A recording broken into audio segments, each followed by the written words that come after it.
Obrigada, meninas. Essas foram a Mariana e a Natália da CIA Naturalis. E agora essa aqui é uma cena de uma peça que elas estão em cartaz na... Eu esqueci o nome. Bom dia, gente. Esse trecho é da nossa peça Mulheres. Nós estamos em cartaz no Teatro Estúdio Helene Guariba. Ele fica ali na Praça Roosevelt, no número 184. Nós teremos 2 sessões extras agora, às sextas, às 8h30, né? Às 8h30. Então, curtam a nossa página do Face, CIA Naturalis, e lá vão ter as informações. Nesse sábado, a gente também vai ter o Sarau das Manas. Manas estão todas convidadas, e manos também. Eu vou convidar agora a Poliana, que é a diretora da peça A Mulheres, para contar um pouquinho sobre a peça, etc., para a gente.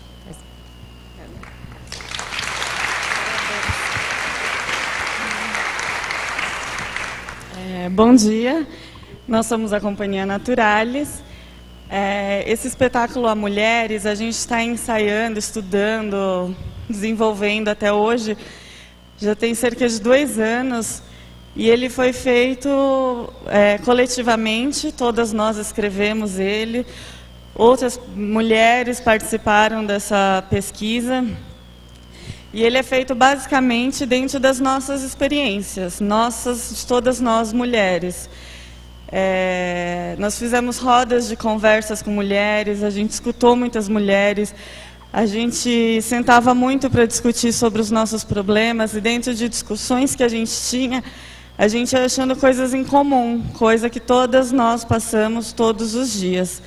E muitas vezes, muitas coisas que nós passamos todos os dias, né? Uma frase que norteou muito o meu trabalho como diretora nessa peça é de um teatrólogo, que ele diz: nós não queremos mostrar o mundo como ele é, mas como ele se transforma.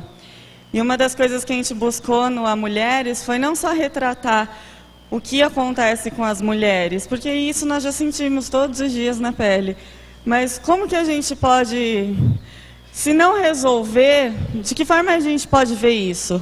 A partir dessa pesquisa, a partir da arte, qual a transformação que pode acontecer dentro de nós, dentro do nosso convívio, da nossa casa, do nosso trabalho, da nossa faculdade, e a partir daí ir para uma dimensão maior.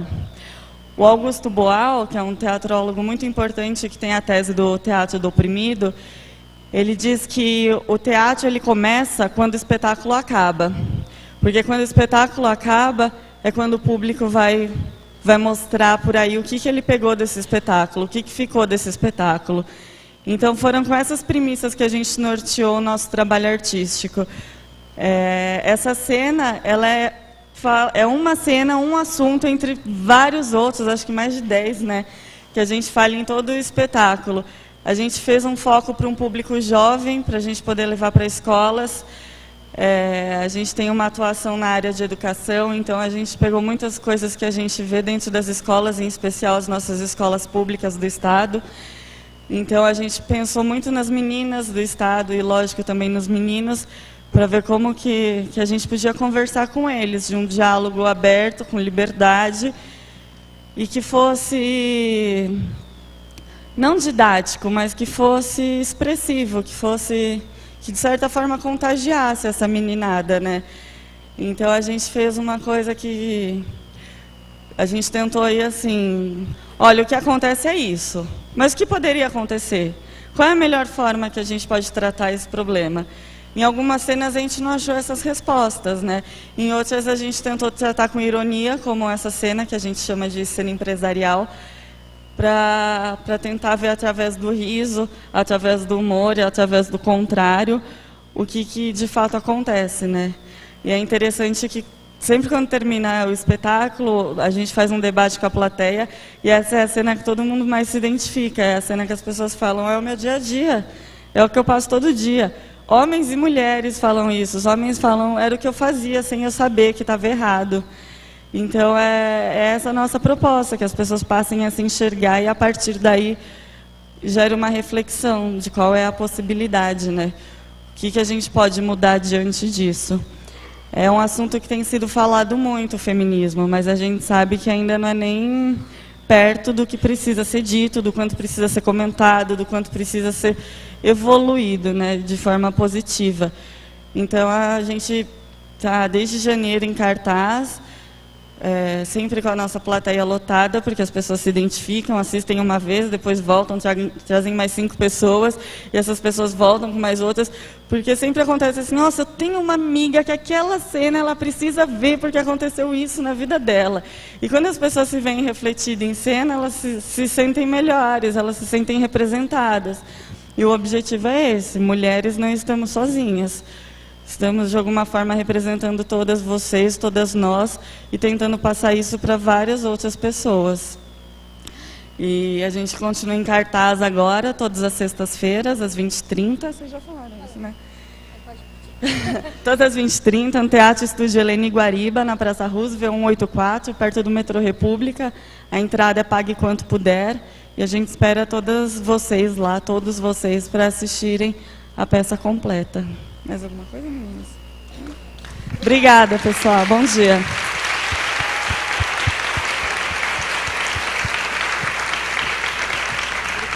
Obrigada, Poliana, Mariana e Natália. Agora eu vou... Bom, a mesa de hoje, o tema é Mulheres nas Artes, por isso, inclusive, a gente fez uma peça para iniciar. E a gente vai debater qual que é o papel das mulheres artistas no meio na cultura patriarcal. E para isso eu vou convidar detalhe, a Jaride Arraizia está presente, a escritora, mas ela avisou que não vai poder vir porque ela está doente, enfim, desculpa, gente. Eu quero convidar a mediadora Meirua Soares.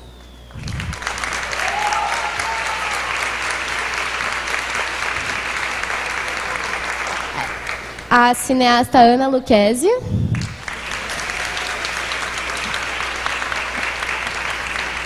E a Wanda Martins. Obrigada.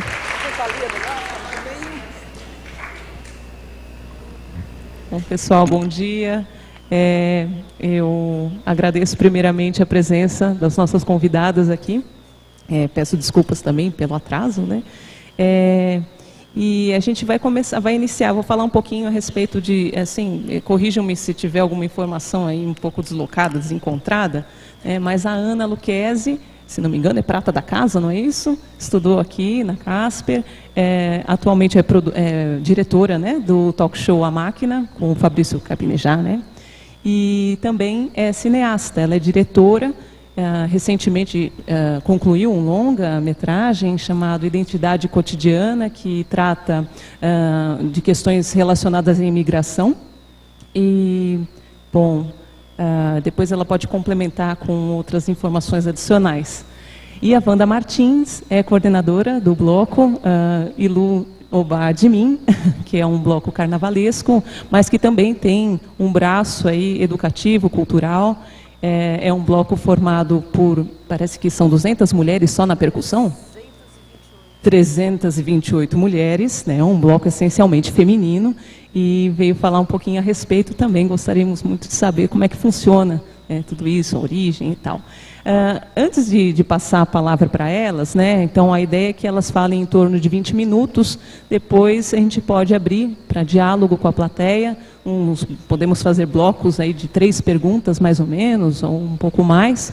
Mas eu peço licença, rapidamente, brevemente, já que a Jaride não está, para ler um trechinho de uma obra chamada Quarto de Despejo, da Carolina Maria de Jesus, que é uma autora que escreveu aí vários diários na década de 60 e encontrou possibilidade de publicação por intermédio de um jornalista chamado Audálio Dantas. Então precisou ter a chancela, né, desse jornalista, mas num dos trechinhos aqui que eu trouxe, é bem curto, ela fala o seguinte: de manhã estou sempre nervosa, com medo de não arranjar dinheiro para comprar o que comer. Mas hoje é segunda-feira e tem muito papel na rua. O senhor Manuel apareceu dizendo que quer casar-se comigo. Mas eu não quero, porque já estou na maturidade.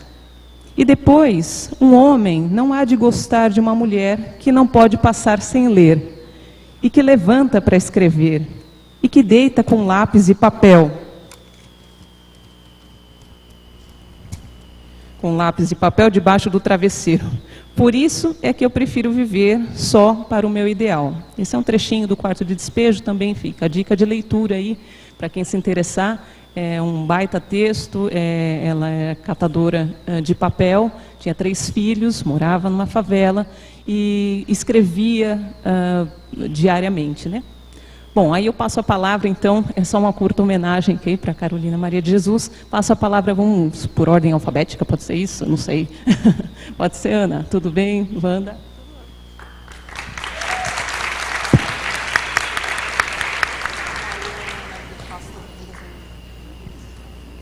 Olá, gente, tudo bem? Queria agradecer muito o convite. Acho que a gente vive um momento muito interessante para as mulheres nas artes. Uma série de debates e questões estão aflorando. E eu fico muito feliz de poder fazer parte disso, de conversar sobre isso. Eu pensei muito essa semana, depois que eu recebi o convite, e comecei a me questionar também, né? Como que eu me coloco com relação a isso, no meu trabalho, no meu dia a dia. E, para ser bem sincera, durante toda a minha trajetória profissional de vida, eu não coloquei muito a questão de ser mulher nos meus trabalhos.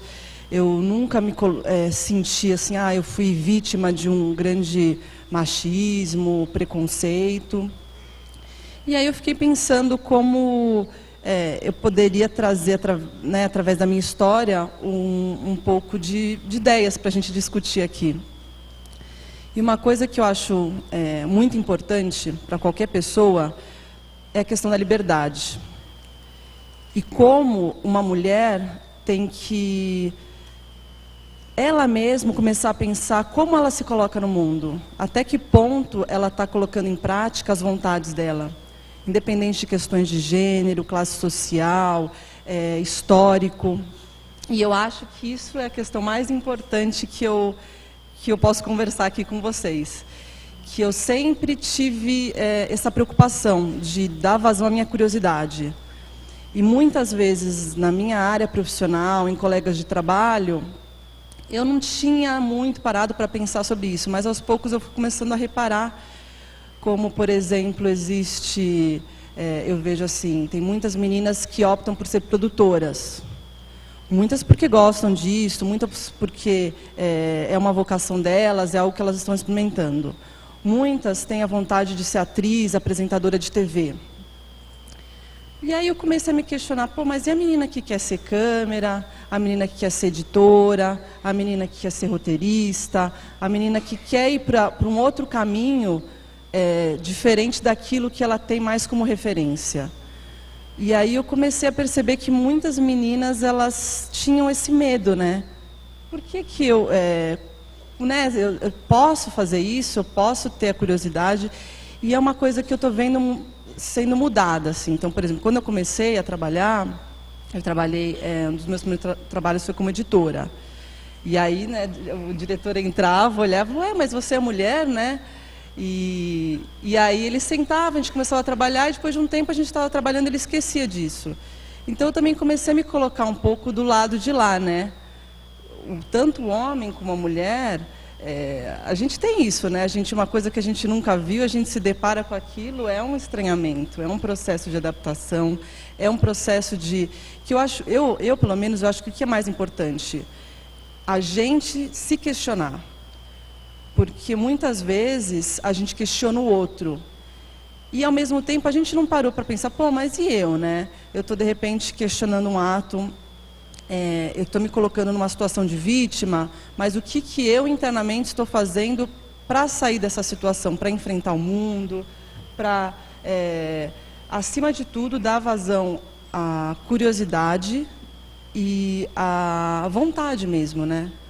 Como é que eu vou saber se eu gosto de fazer câmera, se eu nunca fiz? Como é que eu vou saber se eu gosto de escrever, se eu nunca escrevi?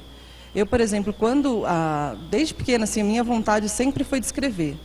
Então, eu entrei na área, eu achava que eu ia ser roteirista. E eu sempre tive muita vontade de fazer. Eu entrei na Casper, eu fui da primeira turma de rádio e TV aqui. E eu também percebia que tinha muita gente, pela questão do curso, ser um curso Por exemplo, se você não sabe o que você vai fazer, você não vai fazer medicina, provavelmente. E rádio e TV é um curso que acaba sendo interessante. Poxa, né, é um curso interessante, é uma coisa... o entretenimento, né, abre um pouco a curiosidade das pessoas. E aí eu vi que muita gente estava um pouco perdida ali, né, e eu tinha muita vontade de fazer. Então, no meu primeiro ano, eu comecei a desenvolver essa coisa de ser roteirista, porque eu comecei a fazer letras. E aí eu fiz um primeiro estágio, que eu basicamente fazia tudo. Eu fazia câmera, produção, edição. Era uma empresa super pequena e foi uma oportunidade muito bacana, porque daí eu acho que foi o princípio disso que eu estou falando para vocês, da questão da curiosidade. Que eu pude fazer coisas, né, que muitas vezes a gente não tem oportunidade em outros lugares. E aí eu tive um apoio muito grande da faculdade, porque eu quis fazer um curta, fora das disciplinas, fora, né, da questão curricular, e os professores, a faculdade me ajudaram muito, e aí eu fiz esse meu primeiro curta, que eu falei sobre alcoolismo. Aí depois disso, o meu TCC foi um documentário, que eu também fiz sozinha aqui. E aí eu peguei um grupo de teatro, super interessante, que eles... é um grupo de teatro de rua, que atua no centro de São Paulo. E aí eles me trouxeram questões novas, que é essa relação do morador de rua, de pessoas que... os transeuntes, né, que estão no centro. E como a arte pode fazer ela realmente tem esse poder de transformação. Eu comecei a ver, por exemplo, uma cena que eu nunca esqueci, foi... eles estavam ensaiando, eu estava gravando, e aí tinha um menino cheirando cola. E a gente fala tanto, né? Não, a gente tem que dar educação para as crianças, para tirar esses meninos da rua, a educação é o caminho e tal. E aí, de repente, aquele menino cheirando cola, ele começou a ver o grupo ensaiando. E ele olhou. Em determinado momento, ele escondeu a cola e, por livre e espontânea vontade, ele foi lá fazer parte do jogo cênico, né? Do jogo teatral. Então, você vê, é uma atitude espontânea, algo que foi da vontade daquela criança, de abandonar a droga, que é uma das coisas mais fortes que ela tem, é tudo que ela tem ali, de repente, para entrar nesse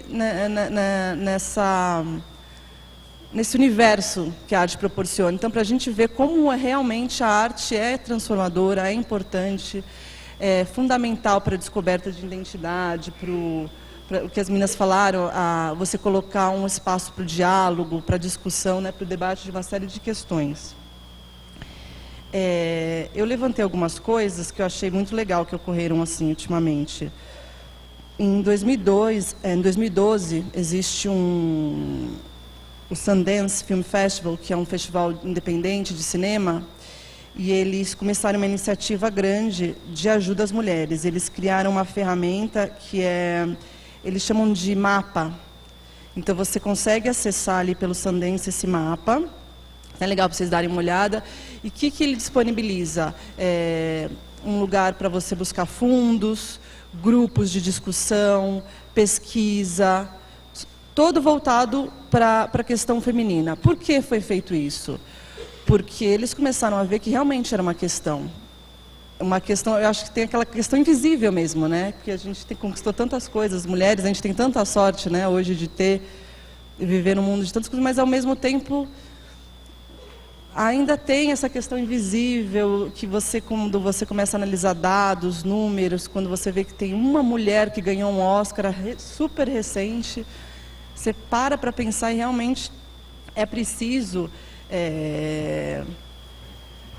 Tem a questão espontânea, mas é preciso também começar a ter ferramentas, né, para colocar de uma certa forma, forçar um pouco, assim, não, peraí, então, vamos então fazer um grupo aqui, essa questão do mapa, para essas mulheres terem para onde correr, não só competirem com as ferramentas que o homem branco tem, né, que o Hollywood fala muito disso, né, a questão do homem branco no cinema, né.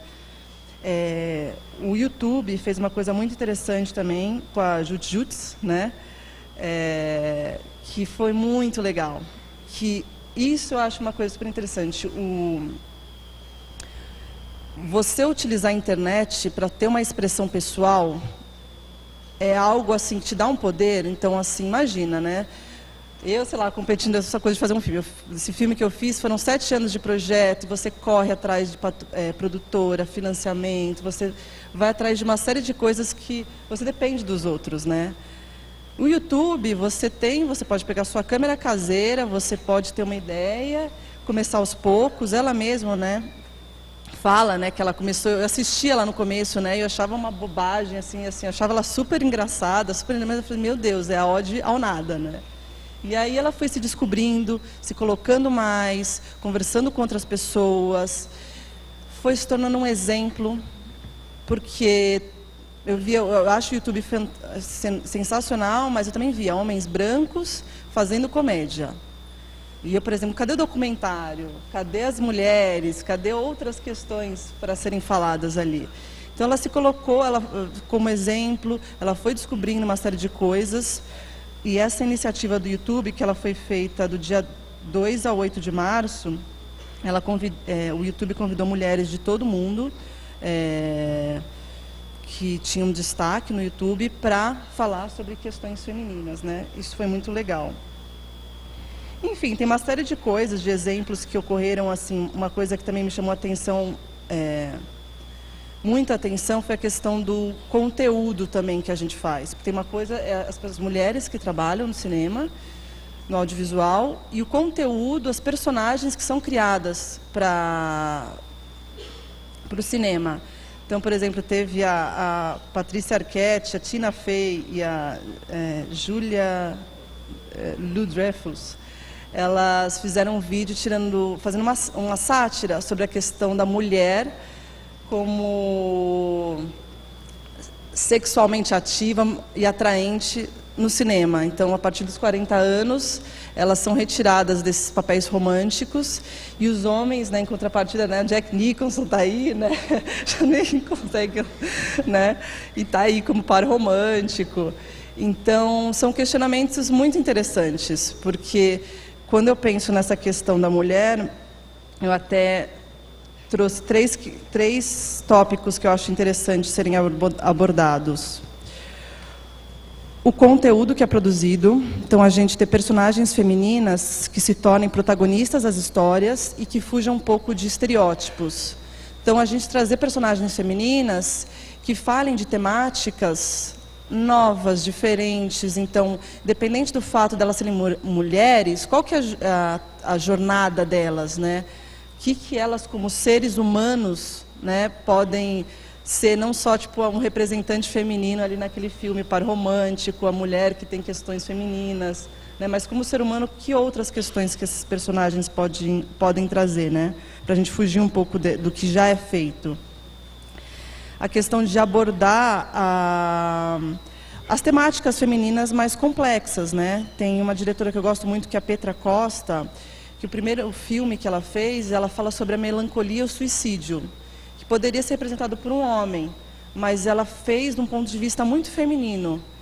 E depois ela fez um outro filme que fala sobre a questão do aborto, né? E então acho que essas temáticas sendo tratadas, tentando, né? Porque a gente não se desprende dos preconceitos e dos estereótipos, mas tentando ao máximo, assim, se despir um pouco de coisas que a gente já tem pré-concebidas, a gente mesmo se questionar muito o que, né, a gente usa às vezes o feminino como o feminismo ou machismo como justificativa para não agir, né? Ou para isso é assim mesmo, né? As coisas não podem ser mudadas ou feitas de outras formas, ou a gente não tem exemplos, né?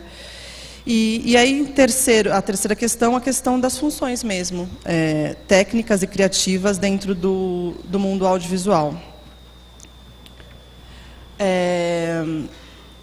E aí, voltando um pouquinho para o que eu fiz, né, para o meu trabalho, depois dessa experiência que eu tive com o grupo de teatro, eu comecei a desenvolver minha vida profissional, eu fui mais para essa área de direção e edição, fui fazer um mestrado em direção cinematográfica na Espanha, e ali começou o projeto desse meu documentário.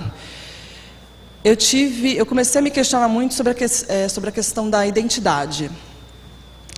Eu comecei a ver, tendo a experiência com com pessoas do audiovisual de outros países, tendo a experiência fora, eu comecei a me questionar uma série de coisas. E quando eu voltei especificamente para São Paulo, eu comecei a ter um embate com a cidade e comigo mesmo. Como me colocar aqui? Porque eu acho que o artista ele trabalha com 3 vertentes, que é o impulso interno, suas questões pessoais, o outro, as pessoas que você convive, com quem que você diariamente, né, está tendo uma conexão, um embate, e o ambiente ao redor. Então, tendo como ponto de vista essas 3 questões, eu fiz esse documentário. E ele parte da seguinte questão: eu me senti uma estrangeira na minha própria cidade. Então, eu conversei com estrangeiros que moram aqui, que escolheram São Paulo como lar, eu acompanhei um dia na vida deles. Eles são de diferentes áreas, e aí eu ia mostrando como é que eles, na prática, viviam a cidade, e durante o filme a gente foi conversando sobre essa temática da identidade, refletindo sobre como que essa identidade se dá na prática, né, no cotidiano, como a gente, em ações, em embates, na busca pessoal de cada um, isso vai se transformando. Eu acho que o que eu achei mais interessante desse filme é que você vê a transformação deles, né? Como a gente realmente, a identidade não é uma coisa fixa, as questões que a gente está conversando aqui não são fixas, e como é importante a gente abrir os olhos para essas transformações, né? E buscar essa transformação.